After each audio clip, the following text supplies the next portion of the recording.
Alhamdulillah, alhamdulillahilladzi nahmaduhu wa nasta'inuhu wa nastaghfiruh wa na'udzu billahi min syururi anfusina wa min sayyiati a'malina. May yahdihillahu fala mudilla lahu wa may yudlil fala hadiyalah. Asyhadu an la ilaha illallah wahdahu la syarika lah wa asyhadu anna sayyidana Muhammadan abduhu wa rasuluhu la nabiyya ba'dah. Allahumma salli wa sallim wa barik ala sayyidina Muhammadin wa ala alihi wa ashabihi wa man tabi'ahum bi ihsan ila yaumil qiyamah, amma ba'du. Fa ibadallah, usikum wa nafsi bi taqwallah faqad fazal muttaqun. Qala ta'ala, a'udzu billahi minasyaitonir rajim. Bismillahirrahmanirrahim. Ya ayyuhalladzina amanu taqullaha wa tanzur nafsum ma qaddamat lighad wattaqullaha innallaha khabirum bima ta'malun. Hadirin sidang Jumat yang mudah-mudahan kita semua, keluarga dan keturunan kita selalu dimuliakan Allah Subhanahu wa taala.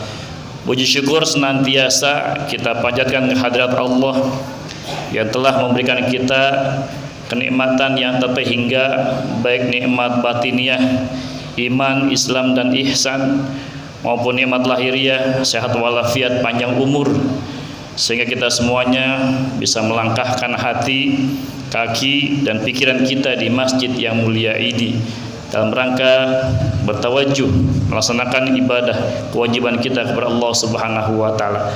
Mudah-mudahan rangkaian ibadah kita, baik ibadah yang ritual maupun sosial, semuanya diterima dan mendapatkan ridha Allah Subhanahu wa taala. Amin.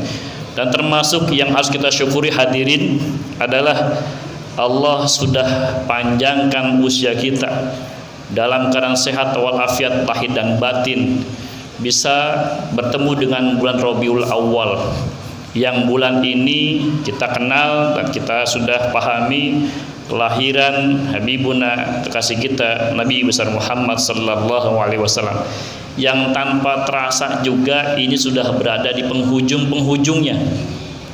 Saya ingat betul dan selalu kita dengarkan di masjid, musholla diumumkan bergiat kembali, ramai kembali dalam rangka memperingati Nabi Muhammad sallallahu alaihi wasallam, karena sudah hampir 2 tahun ini kita semuanya terkena wabah pandemi.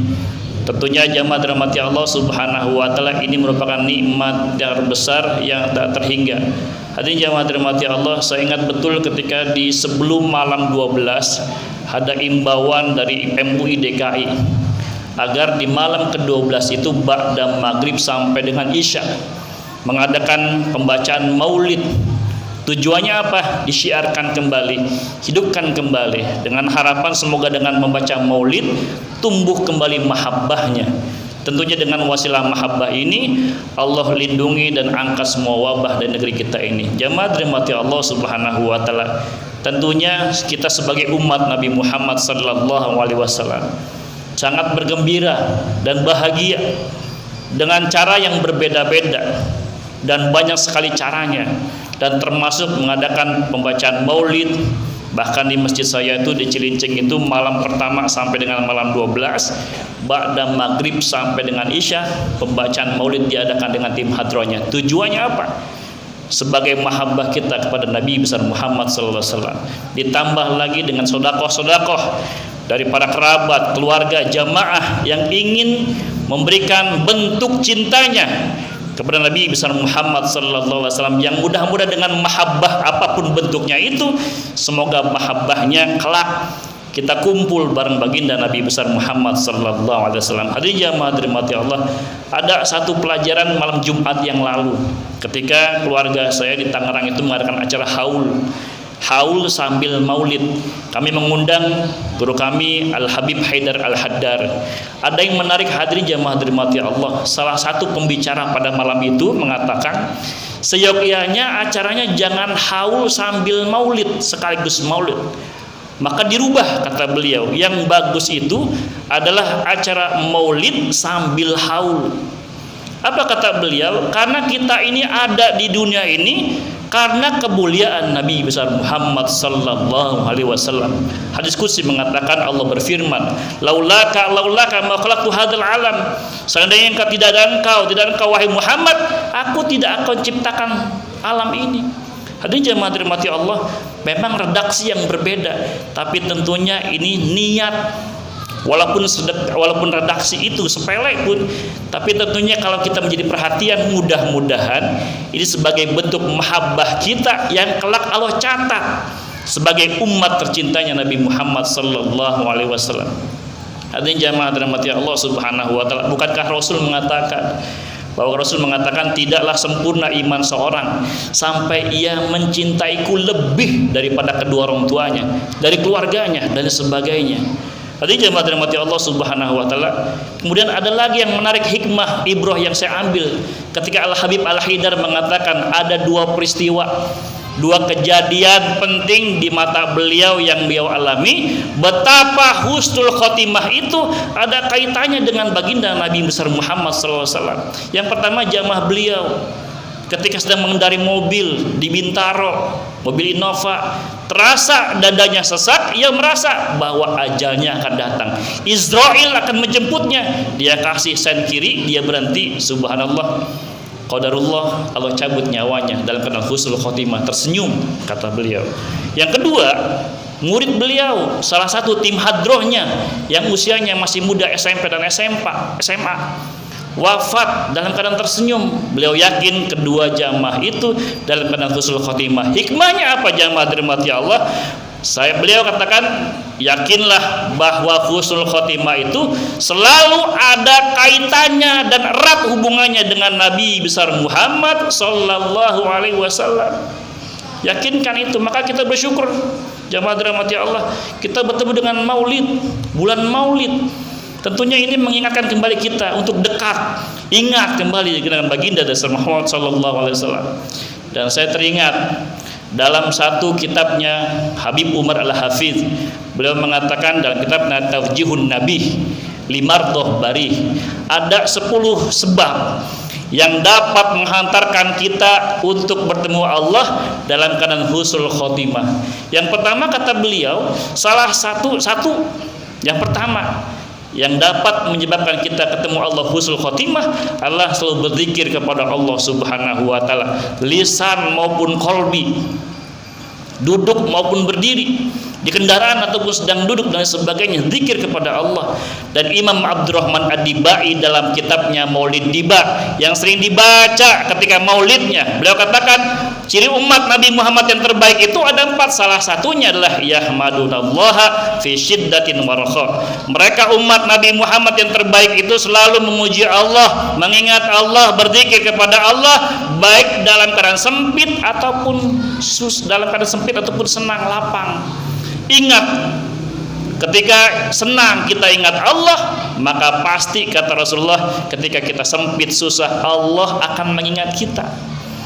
Jamaah dirahmati Allah, kalau orang susah, sulit, sempit, ingat kepada Allah biasa. Tapi luar biasa bagi mereka yang ketika senang, sehat, lapang, selalu ingat kepada Allah, zikir kepada Allah, salatnya dijaga, Qur'annya dirawat, sedekahnya istiqomah. Maka ketika sempit, susah, menangis, Allah akan ingat dirinya. Hadirin jamaah dirahmati Allah. Ciri yang kedua, kata Habib Umar, yang dapat menghantarkan kita husnul khotimah adalah tilawatul Quran, membaca Quran.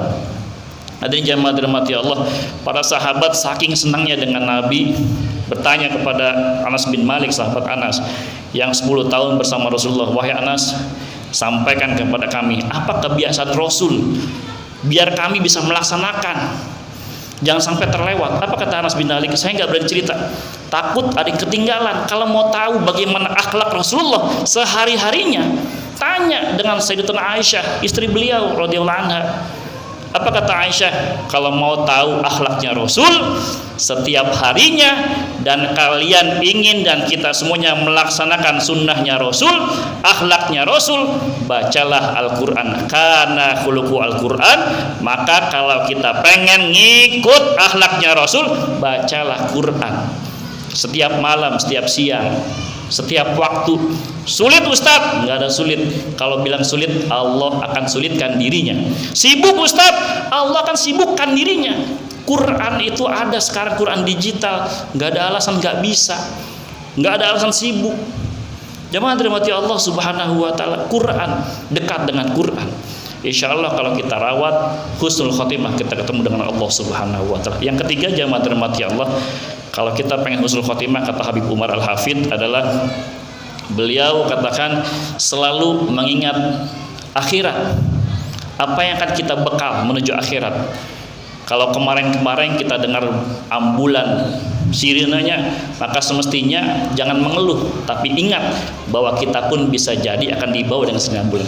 Kalau hari ini, besok, lusa kita dengar kata istirja innalillah, jangan-jangan besok kita yang innalillah diucapkan. Hadirin jamaah dirahmati Allah, maka berbekallah, wa tazawwadu fa inna khairaz zadi taqwa, berbekallah kepada Allah, maka takwa adalah sebaik-baiknya bekal. Hadirin jamaah dirahmati Allah, yang keempat, kata Habib Umar Al-Hafidh, yang dapat menghantarkan kita husnul khotimah itu adalah ada keterikatan dengan Nabi Muhammad sallallahu alaihi wasallam. Jadi sudah jelas kata beliau, siapa saja yang terikat, terbiasa, dekat dengan Rasulullah SAW, dengan sunnah-sunnahnya, dengan Qur'annya, dengan duhanya, dengan tahajudnya, dengan sholat jamaahnya, dengan sodakohnya, dengan hajatnya, dengan salawatnya, maka ketika ia dekat dengan Rasulullah Sallallahu Alaihi Wasallam, maka insya Allah akan bawa husnul khotimah. Dan saya Al-Fakir lupa bahwa Pak Haji yang wafat di mobil itu ternyata kata beliau Al-Habib Al-Haidar adalah punya kebiasaan bersiwak. Kebiasaan siwak sunnah Rasulullah. Kata Rasulullah, laula an asyqa al ummati la amartum bisiwak. Seandainya tidak memberatkan buat umatku, kata Rasul, saya pengen memerintahkan umatku itu dengan bersiwak. Hadirin jamaah dirahmati Allah. Jadi jelas kata yang keempat, kata Habib Umar, yang dapat menghantarkan kita menghadap Allah husnul khotimah, punya kebiasaan keterikatan kita dengan Rasul. Tidak duha gelisah, tidak berjamaah gelisah, tertinggal sholat subuh berjamaahnya galau, belum baca Quran gelisah, belum sedekah gelisah. Maka itulah ketika orang sudah terbiasa dengan amalan sunnah, ketika tertinggal maka ia gelisah, berarti hatinya sudah ada keterikatan dengan baginda dasar Muhammad sallallahu alaihi wasallam. Dan yang kelima hadirin, salah satu asbabul husnul khotimah kata Habib Umar Al-Hafidh adalah selalu berselawat begendar kepada Nabi besar Muhammad sallallahu alaihi wasallam. Jamaah dirahmati Allah Subhanahu wa taala, inilah khutbah yang singkat yang bisa Al-Fakir sampaikan. Mudah-mudahan dengan hadirnya bulan Maulid, dengan semaraknya peringatan-peringatan Maulid, membuat kita lebih girohnya bersemangat, mahabbah kita makin meningkat. Apa yang kita bisa berikan buat Rasulullah SAW, berikan dengan pikirannya, dengan ilmunya, apalagi dengan hartanya, dengan amaliyah, dengan sunnah-sunnahnya. Maka kerjakan itu semuanya. Kalau dengan siwak saja amalan istimewa bisa menghantarkan husnul khotimah, pertanyaan buat kita, apa yang sudah kita jadikan amalan istimewa? Apakah tahajud kita sudah dirawat? Jamaah salat fardu kita sudahkah dirawat? Qur'annya sudahkah kita baca? Sedekahnya sudahkah kita lakukan? Atau jangan-jangan banyak sunnah Rasulullah yang belum kita kerjakan? Maka hadirnya bulan Rabiul Awal ini, kita dipertemukan dengan Rabiul Awal ini, kita didengarkan dengan pengumuman peringatan Maulid, maka itu memanggil kita. Rasulullah mengundang kita semuanya. Kata Al-Maghfurullah Al-Habib Al-Walid, beliau mengatakan ketika kita hadir ke majlis Maulid, bukan panitia yang mengundang, hakikatnya adalah Rasulullah sallallahu alaihi wasallam yang mengundang kita semuanya. Mudah-mudahan kita semuanya selalu dibimbing dan kita semuanya kelak lebih tingkat mahabbah kita dan kelak kumpul baginda Nabi Muhammad sallallahu alaihi wasallam. Wallahu a'lam bishawab. Barakallahu li wa lakum.